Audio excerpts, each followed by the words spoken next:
హల్లెలూయా. దేవుని నామంలో మీకు అందరికీ నా వందనాలండి. బాగున్నారా? దేవుడు మనందరినీ సజీవులుగా ఉంచి మరొక నూతనకరమైన దినమును మనకిచ్చినందుకు దేవుని నామానికే ఘనత, మహిమ, ప్రభావమును చెల్లించుకుందామండి.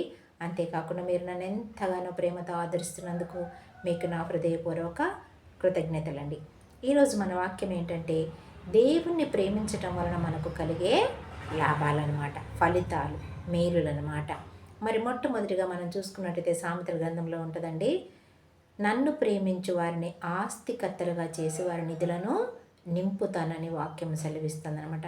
అంతేకాకుండా నిర్గమకాండం 20వ అధ్యాయంలో చూసుకున్నట్టయితే, నన్ను ప్రేమించు వారిని 1000 తరముల వరకు కరుణించు వాడనై ఉన్నానని వాక్యం సెలవిస్తుంది అనమాట.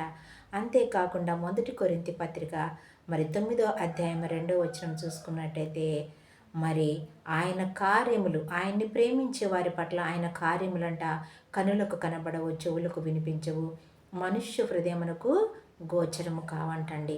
అంతేకాకుండా ఇంకా ఏం మేలులంటే, ఆయనను అధికముగా ప్రేమించినప్పుడు మనల్ని దేవుడు నూరంతల ఫలములతో మనల్ని ఫలింపజేస్తాడటండి.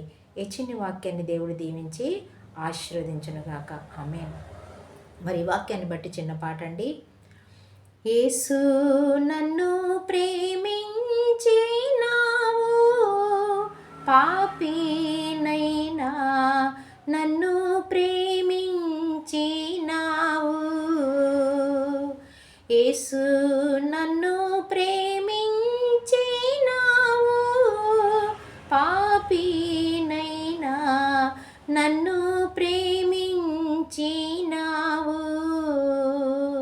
నన్ను ప్రేమింప మానవ రూపమెత్తి దానముగా జీవము సిలువపై ఇచ్చి కన్నా తల్లిదండ్రుల అన్నదమ్ముల ప్రేమ కన్నా మించిన ప్రేమతో యేసు నన్ను ప్రేమించినావు, పాపినైనా